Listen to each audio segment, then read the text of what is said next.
Hey, my name's Sean, and I have Brio Method, which is a collection of practices to help you be well and make your body the way you want it to be. So I used to do a live class I called Brioga, which is like yoga with a heavy lean on posture. And I haven't really done that in a while, so we're gonna do it today. And I'm gonna post it, and hopefully you'll love it. So you're gonna need a block, a strap, a wall, a floor, and possibly a mat if you're a mat person. I'm not going to use a mat today. And we're going to start off lying on our back. So we're going to lie down,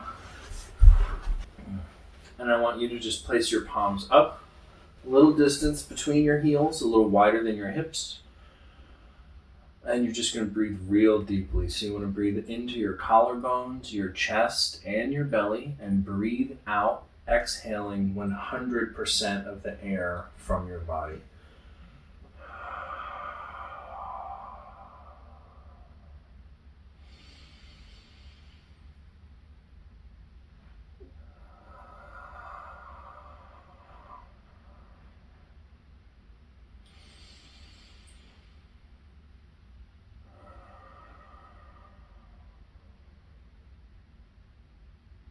And now, continue breathing just like that, and press the backs of all your fingers and thumbs to the ground. Gentle press, steady press, especially the thumbs. Let's take 3 to 5 more deep breaths just like that.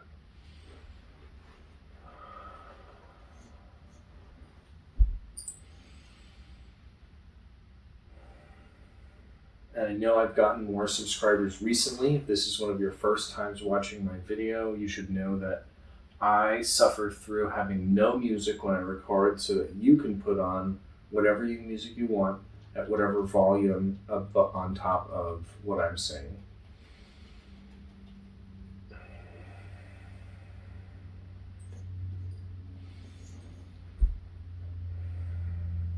Okay, great job. We're gonna straighten out our left leg, kind of point your knee straight up in the air. You're gonna bring your right knee up. Place your hands over your knee, interlace your fingers, and just hold it in close to your body. Keeping the toes pulled back on the left foot and trying your best to feel your hips pretty evenly on the ground. So you shouldn't pull so hard that your right hip slides up or your left hip slides down. It should stay pretty neutral. It's going to reduce your range of motion a lot, and that's perfectly okay. And we're just going to hang out here and take 5 to 10 of our deepest breaths, remembering to breathe into our collarbones, our chest, and our belly, and exhaling 100% of the air out of our body each time, dropping our belly button into our spine. Maintaining the position otherwise, begin to wind your foot, curl your toes around the bottom, spread them around the top, and go with intention, working for every degree of that turn.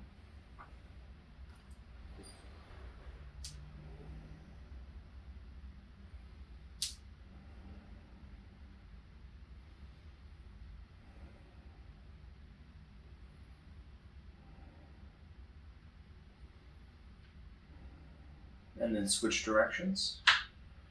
Check back in with your left foot. Make sure your knees pointed up and your toes are pulled back. Your pelvis is pretty neutral, hips on the ground. And using your toes as much as you can in your foot winding.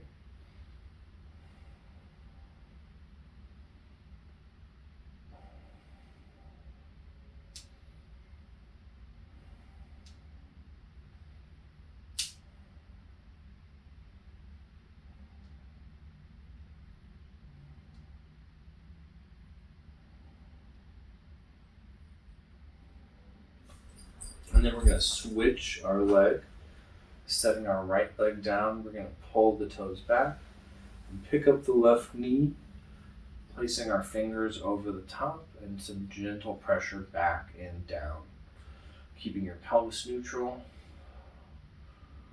Take some deep breaths, breathing into your collarbones, your chest, and your belly, and exhaling 100% of the air from your body each time.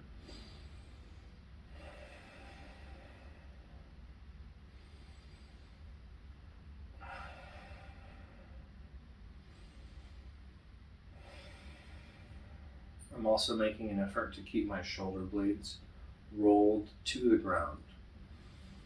I want a position of support to include my lats. And then we're going to start our foot winding using your toes as much as you can, keeping the rest of your body still. Really working for extra range.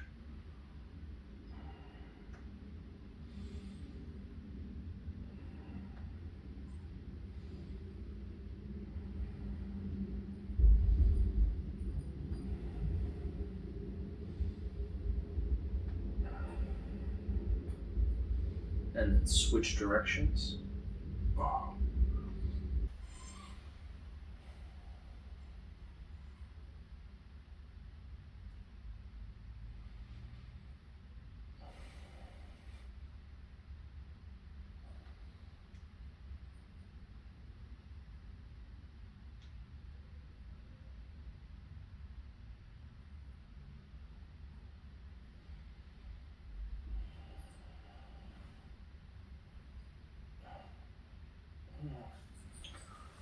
Oh my goodness.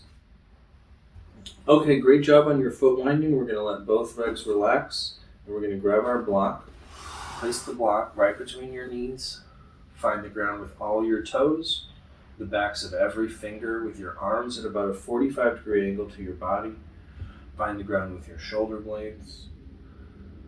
And on your exhale, press your knees in on your pillow or your block, holding it tightly for a couple of seconds, and then relaxing. If you're panicking because you don't have a block, you can use any large pillow, full roll of toilet paper, closed laundry detergent bottle, protein bottle, anything with a little give but not too much that's between 3.5 and 6 inches wide.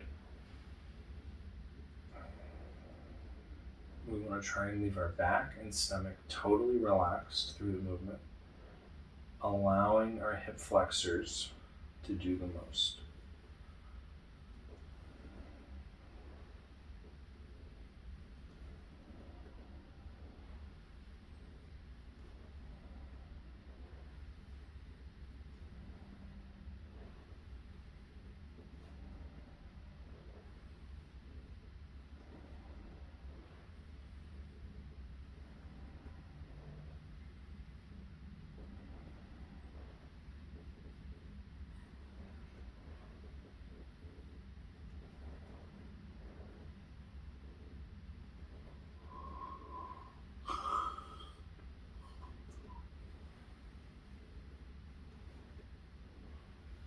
Great job.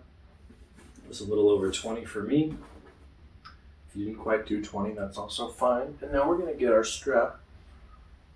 We're going to place it over our legs. And we should have 2 or 3 inches between our knees. You want a strap that doesn't stretch. Yoga straps work good if you can give them an extra wrap. Packing straps work great. A belt that adjusts to any point is also a good choice. We're going to find the ground with all our toes, the backs of every finger, our shoulder blades. We're going to focus on the depth of our breath as we press out on the strap with our knees and then relax. You want to give it a good press for 2 to 3 seconds and relax. We're going to do it about 20 times.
I'm getting real close to done.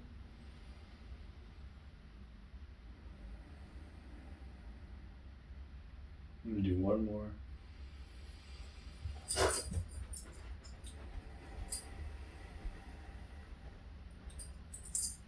Great job. And then we're going to slip our strap off.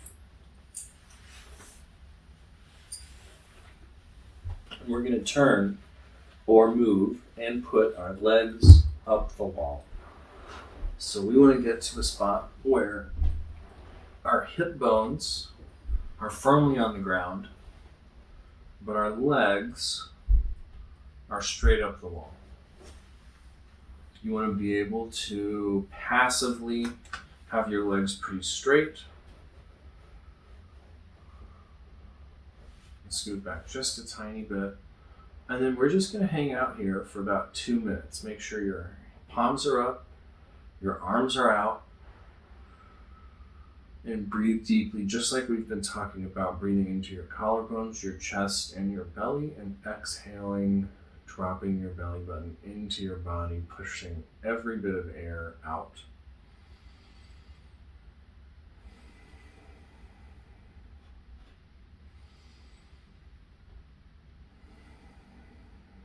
And kind of like restorative yoga, when we're working with our posture in mind, we'll often set it up into a position where the most relaxed point is kind of what we're shooting for.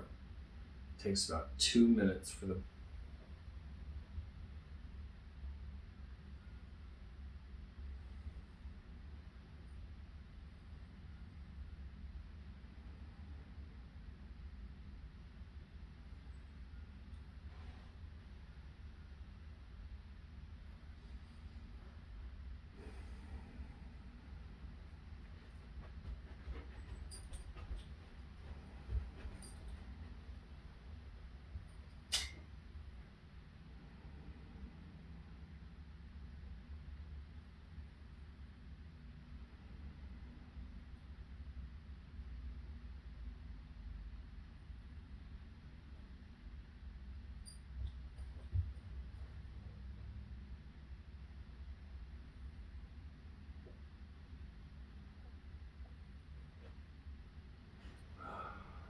Great job. That was a good 2 minutes.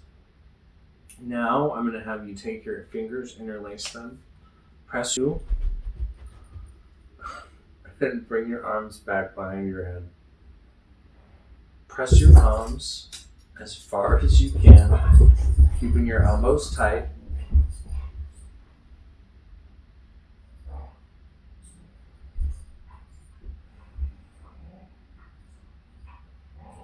Keeping your palms pressed and your elbows tight, we're going to slide our feet down the wall and put the bottoms of our feet together, letting our legs relax.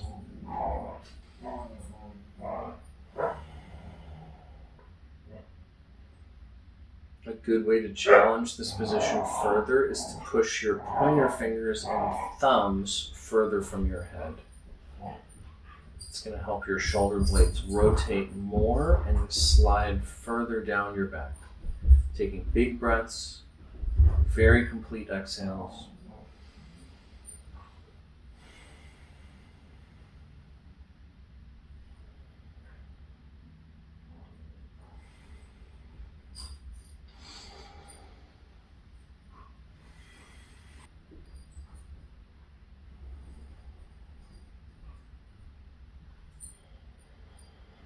Don't give up, don't stop trying, keep breathing.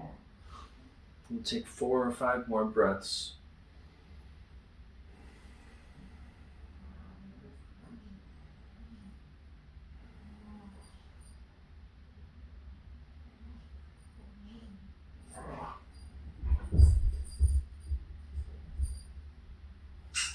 And then relax your hands and interlace your fingers and leave your arms above your head, somewhere between a Y and straight above your head. And we're going to straighten our legs back out, but wide.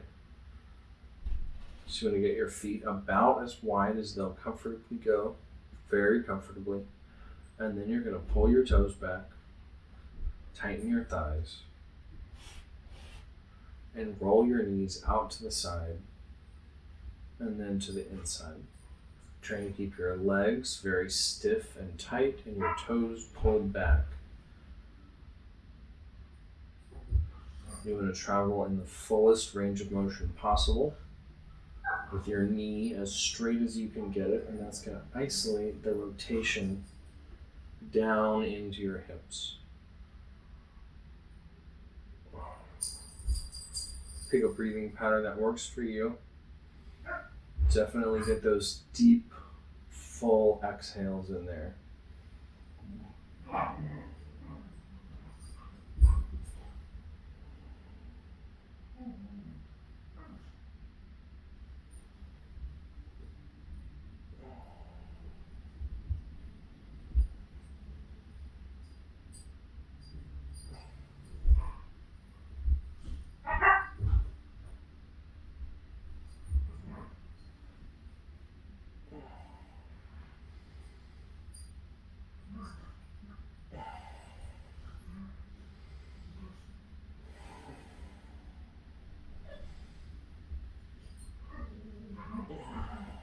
Great job.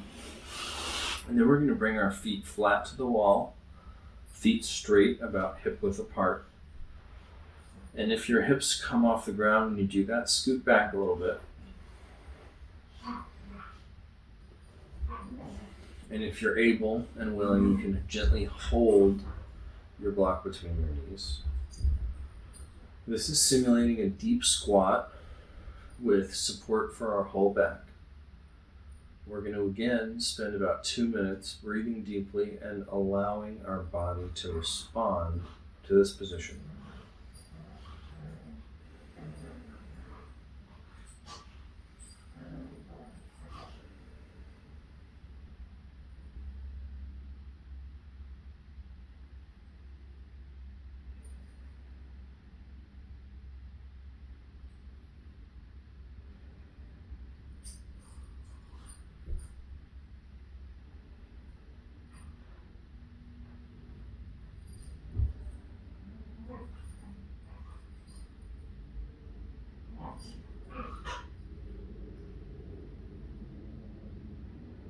Try and keep your feet as flat as possible. Big breaths. If you feel like your back is moving and adjusting, feel free to wiggle yourself, readjust so that you can be comfortable and flat.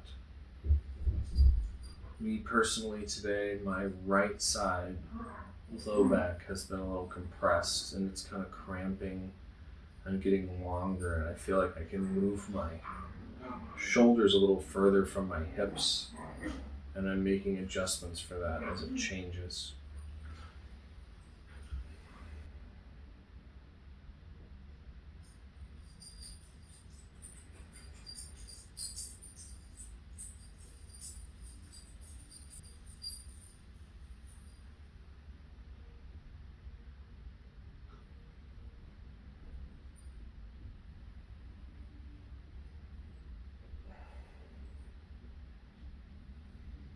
Great job. And now we're going to come off the wall. Take your time. For many of us, that's not a set of positions that we get into very often, so you can feel a little stiff. And when you're ready, we're going to lie on our face.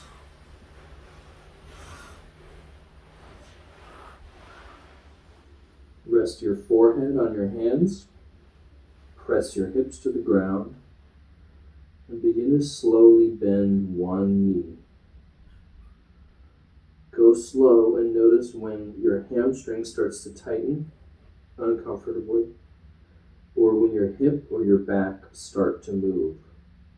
And that's where you want to set your foot down and start again. We'll do 5 reps on either leg 5 times.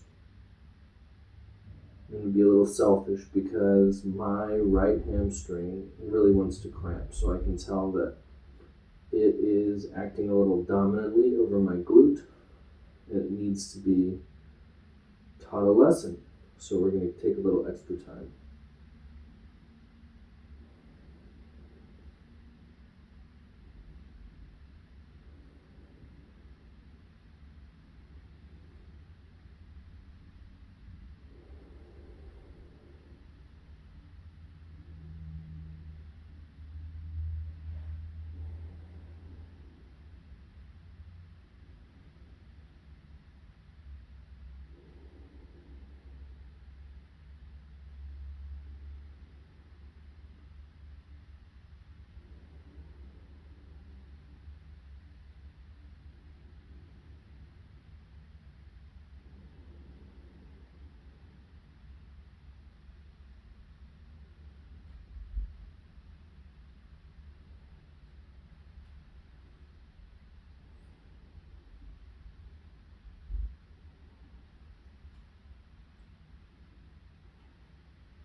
Great job. Now we're going to bring our elbows under our shoulders.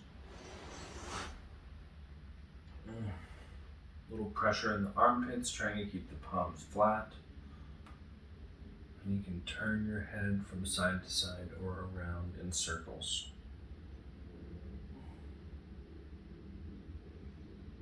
The area between your skull and your shoulders is a very, very important part of your spinal cord. Every nerve that goes to your whole body is running through there. And when your head is trapped in a forward position, it's chronically stretching out those nerves. Nerves under tension are stressed nerves. And your nerves are what create all the feelings and sensations that you have. So if they're under tension and stressed, chances are the feedback you get from them will make you feel tense and stressed. That might be all sorts of pain, cramps, general feelings of fatigue. Not good stuff. Having your head forward. And this is a great position to work some of that out.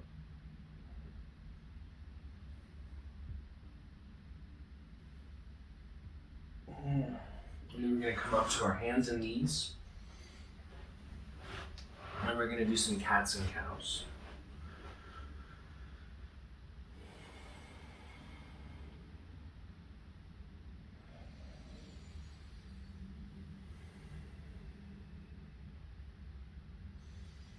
I used to always tell people to start their cat-cow with their hip. Because of what I just talked about, and a guy named Stuart McGill, I realized that that is not the most optimal way. When getting into the cat, you want to move your head last. And when getting into the cow, you want to move your head first. And that's because of the nerve tension related to the position of your neck. I don't know if there's really a lot of danger, but it does just cause less stress on your nerves.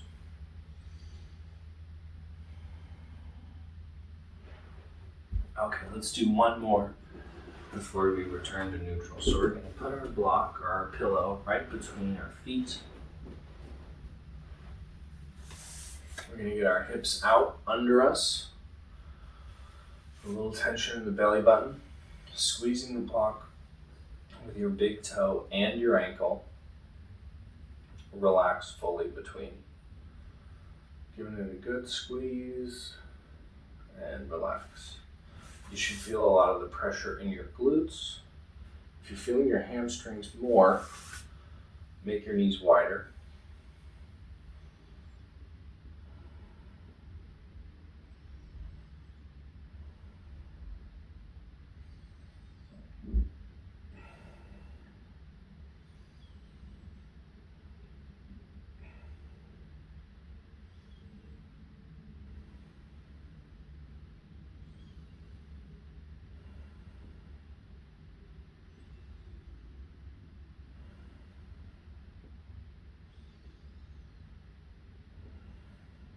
About halfway done, I'm going to shoot for 20.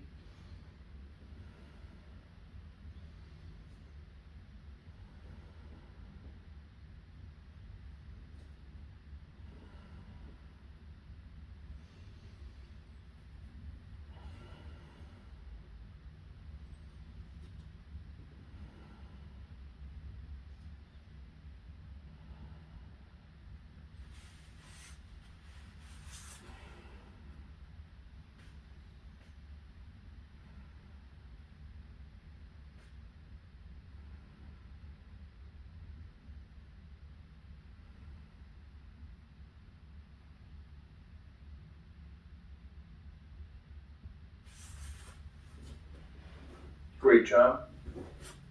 And then we're going to lie on our backs.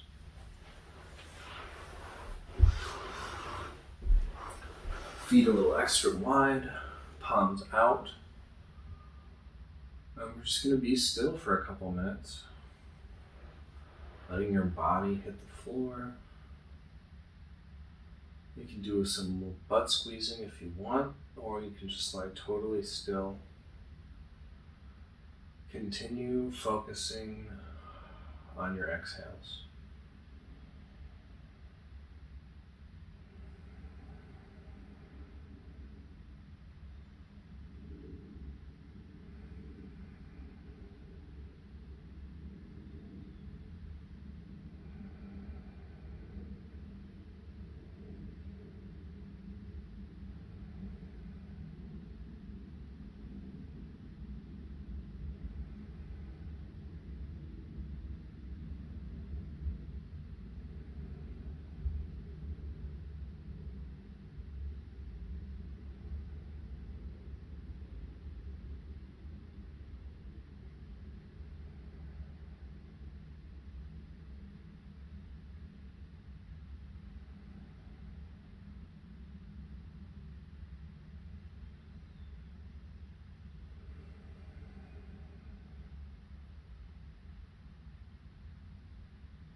Begin to shift and move and wiggle about. And you can either stay lying down or sit up. Thanks so much for joining me today for some Brioga. Today we worked on general pelvis balance, opened our posterior chain, set our shoulders, extended the thoracic spine, hip rotation, pretty general, good stuff. If you like the video, please like and subscribe. Consider finding my website, getting on my newsletter. Come connect with me in a comment or on Instagram. Shoot me an email. I really do this so I can just share it with people and help them help themselves. Have a great day. Thanks for watching.